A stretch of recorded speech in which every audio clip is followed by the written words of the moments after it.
Hello बच्चों। तो आज हम लोग बात करेंगे ऑडिबल और इनऑडिबल साउंड के बारे में। ठीक है, चलिए शुरू करते हैं। जैसे कि हमने पिछले लेक्चर में कुछ कैरेक्टरिस्टिक्स प्रॉपर्टी जाना था वाइब्रेशन के बारे में। अभी तक हम लोगों ने जो पढ़ा है उसको थोड़ा सा रिवाइज करते हैं। जैसे we have learn that vibration produce sound. सबसे पहला बात कि साउंड यहाँ भी प्रोड्यूस होता है, वाइब्रेशन से प्रोड्यूस होता है। और दूसरा हम लोगों ने उसके कैरेक्टरिस्टिक्स पढ़े थे वाइब्रेशन के, जैसे एम्पलीट्यूड हुआ, फ्रीक्वेंसी हुआ और टाइम पीरियड था। ओके, सो आज हम लोग इस ऑडिबल और इनऑडिबल साउंड के बारे में जानेंगे। बट उसके पहले ये है क्या तो समझते हैं कि वाइब्रेशन साउंड प्रोड्यूस करता है, यहाँ तक सही है। लेकिन अगला स्टेटमेंट जो है वो बड़ा इंपॉर्टेंट है। But human ear is not sensitive to vibration of all frequency. ये तो लैंग्वेज बनाया गया है, अब ये इधर समझते हैं मतलब क्या हुआ। मतलब कि सारे साउंड को ह्यूमन ईयर नहीं सुन सकता है। बात यही है कि ह्यूमन ईयर उतना सेंसिटिव नहीं है, यानी हमारे कान उतना सेंसिटिव नहीं है कि सारे फ्रीक्वेंसी के वाइब्रेशन को सुन सकें। ओके, मतलब कि हर एक साउंड को हम लोग नहीं सुनते। कुत्ता बोलता है, सिर्फ हम लोग उसके साउंड जो वाइब्रेशन होता है उसको हम लोग पकड़ सकते हैं। वो क्या बोलना चाहता है वी कैन नॉट अंडरस्टैंड। इसका मतलब ये नहीं हुआ कि वो कुछ बोलता ही नहीं है, वो बोलता है बट हम सुन नहीं सकते। ओके, अलग अलग जानवर होते हैं वो बोलते हैं, हम सुन नहीं सकते। इसका वजह ये है कि हमारा ईयर उतना सेंसिटिव नहीं है। ओके, सो फ्रीक्वेंसी क्या होता था, यहीं से आज का लेक्चर हम स्टार्ट करेंगे फ्रीक्वेंसी जान के, और आगे हम लोग पूरे इस लेक्चर में हम लोग फ्रीक्वेंसी की ही बात करेंगे। ओके, सो फ्रीक्वेंसी होता था number of vibration in 1 second, कि 1 सेकेंड में कोई बॉडी कितना वाइब्रेट कर रहा है। ओके, जैसे कोई बॉडी 1 सेकेंड में 4 वाइब्रेशन करता है तो वो 4 वाइब्रेशन, शॉर्ट फॉर्म में देख लीजिएगा, 4 वाइब्रेशन अगर कर रहा है तो हम लोग उसको 4 हर्ट्ज डिनोट कर देते थे। ओके, कि फ्रीक्वेंसी कितना है, 4 हर्ट्ज है। हर्ट्ज क्या होता था, फ्रीक्वेंसी का एसआई यूनिट। ओके, सो अब हम लोग बात करेंगे कि ह्यूमन ईयर किस साउंड को सुन सकता है और किस फ्रीक्वेंसी के साउंड को नहीं सुन सकता है। और वही मतलब हुआ ऑडिबल और इनऑडिबल साउंड। ऑडिबल मतलब सुनना, कुछ इंपॉर्टेंट फ्रीक्वेंसी है जिनके साउंड को वो सुन सकता है, तो ऑडिबल मतलब होता है सुनना, और इनऑडिबल मतलब नहीं सुन सकता है। ओके, सो किस साउंड को ह्यूमन ईयर सुन सकता है और नहीं सुन सकता है उसके बारे में चर्चा करेंगे, नोट करिए इसको। सो अब जो हमारा नेक्स्ट टॉपिक है, पहले ऊपर एक स्टेटमेंट लिखा हुआ है उसको हम लोग समझते हैं क्या है वो स्टेटमेंट। सो है we have heard only sonic sound. Okay, sonic sound means यहाँ पे डिफाइन किया गया है सोनिक साउंड को, समझिएगा इसको। The type of vibration in which the audible frequency range of sound is from 20 hertz to 20,000 hertz. मतलब ऐसा साउंड जिसका फ्रीक्वेंसी 20 हर्ज से 20,000 हर्ज हो, मीन्स कि वो 1 सेकेंड में 20 बार वाइब्रेट होता हो या फिर 1 सेकेंड में 20,000 बार वाइब्रेट होता हो। ओके, समझ में आया। सो ये है सिंपल डेफिनेशन है, ये थोड़ा लैंग्वेज बढ़ा दिया गया है कि the type of vibration in which the audible frequency range of sound is from 20 हर्ज टू 20,000 हर्ज। मीन्स कि ऐसा वाइब्रेशन के ऐसे प्रकार को हम लोग सोनिक साउंड बोलते हैं जिसमें जो ऑडिबल साउंड का रेंज होता है। ऑडिबल इसलिए बोला गया है क्योंकि इस साउंड को हम लोग सुन सकते हैं। पहला ही स्टेटमेंट है we have heard only sonic sound, sonic sound को ही सुन सकते हैं। मतलब 20 हर्ज से शुरू होगा और 20,000 हर्ज तक हम लोग साउंड को सुन सकते हैं।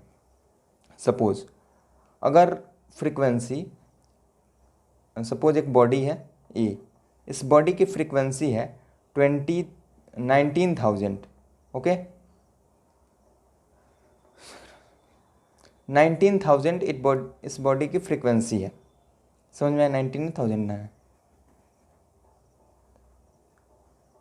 सो 19,000 है यहाँ पे। अब इस बॉडी की फ्रीक्वेंसी ये है, मीन्स इसका हर्ज में होगा डिनोशन, समझ में आया। सो इसको हम लोग सुन सकते हैं, बट 20,001 इतने हर्ज को हम लोग नहीं सुन सकते हैं, इसको हम लोग नहीं सुन सकते। क्यों? क्योंकि ये एबॉव चला गया, 20,000 हर्ज से एबॉव चला गया, तो इसको हम लोग नहीं सुन सकते हैं। अब 20 से लेस, डेट मीन्स 19 हर्ज, इसको भी हम लोग नहीं सुन सकते हैं, समझ में आया। हम लोग 20 हर्ज से 20,000 हर्ज तक के साउंड को सुन सकते हैं, और सिर्फ इतना है, इसमें कोई कंप्रोमाइज़ नहीं है कि हाँ थोड़ा एक दो इधर उधर सुन सकते हैं, कहीं नहीं।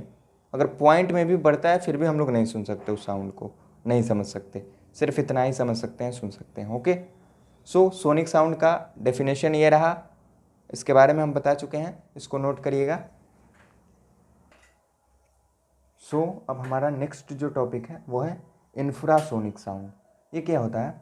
अभी तक हमने सोनिक साउंड, सिर्फ सोनिक साउंड पढ़ा, उसमें क्या था कि 20 हर्ज से लेके 20,000 हर्ज तक के बीच का जो साउंड आता है उसको हम लोग सोनिक साउंड बोलते हैं, ठीक है। अब हम लोग बात करेंगे 20 से नीचे, जो 20 से लेस हो जाए, डेट मीन्स जो 19 हर्ज का साउंड है उसको हम लोग क्या बोलेंगे? तो उसको बोलते हैं इंफ्रासोनिक साउंड। क्या?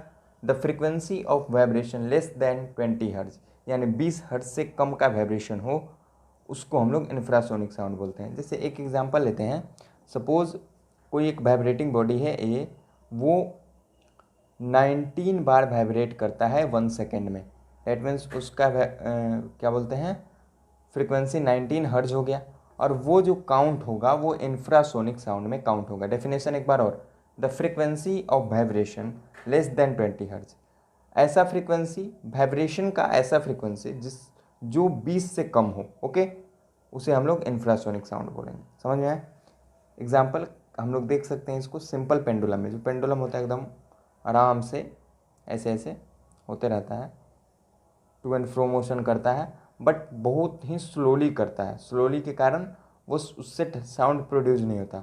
और हाँ, एक और बात, जो साउंड पेंडुलम वॉच से प्रोड्यूस होता है वो साउंड उस वॉच का होता है, ना कि पेंडुलम का, इसमें कंफ्यूज मत होइएगा। ओके, दूसरा जो एग्जांपल है वो है राइनासोर्स। जो राइनासोर्स होते हैं वो इंफ्रासोनिक साउंड में कम्युनिकेट करते थे। ओके, किस साउंड में? इंफ्रासोनिक, जिसको हम लोग नहीं समझ सकते, नहीं सुन सकते हैं। वेल्स, एलिफेंट, ये भी इंफ्रासोनिक साउंड ही प्रोड्यूस करते हैं। सो ये रहा एग्जाम्पल, इसको पूछा जा सकता है एग्जाम में, सो नोट करिएगा।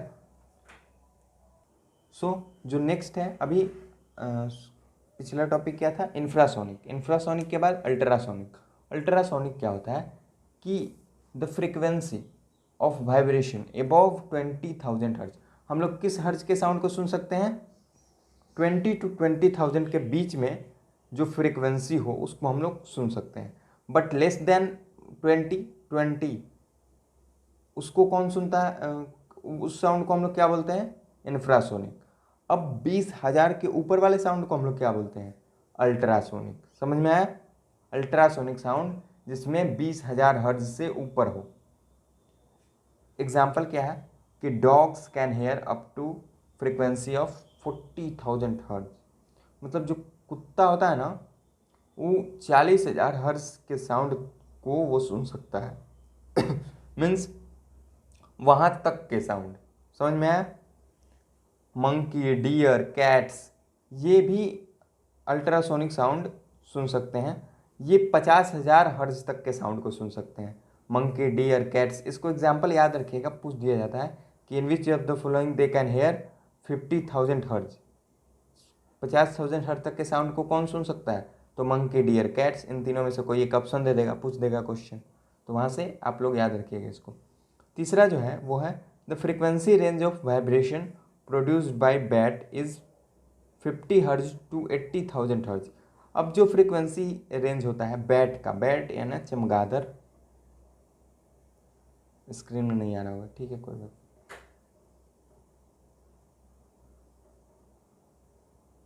चमगादड़, ये बैट जो होता है वो 50 हर्ज से 80,000 हर्ज के फ्रीक्वेंसी वाले साउंड को ये सुन सकता है। समझ में आया? ओके, सो क्या था कि सबसे पहला डॉग जो था वो 40,000 हर्ट्ज तक के साउंड को सुन सकता है। मंकी दैट मीन्स बंदर, डियर, कैट, ये क्या करते हैं, ये 50,000 हर्ट्ज के साउंड कोई तक के साउंड को ही सुन सकते हैं। और जो बैट है वो 20 ना, वो 50 से शुरू होता है, ठीक है। 50 से 80,000 हर्ट्ज के साउंड को वो सुन सकता है। ओके।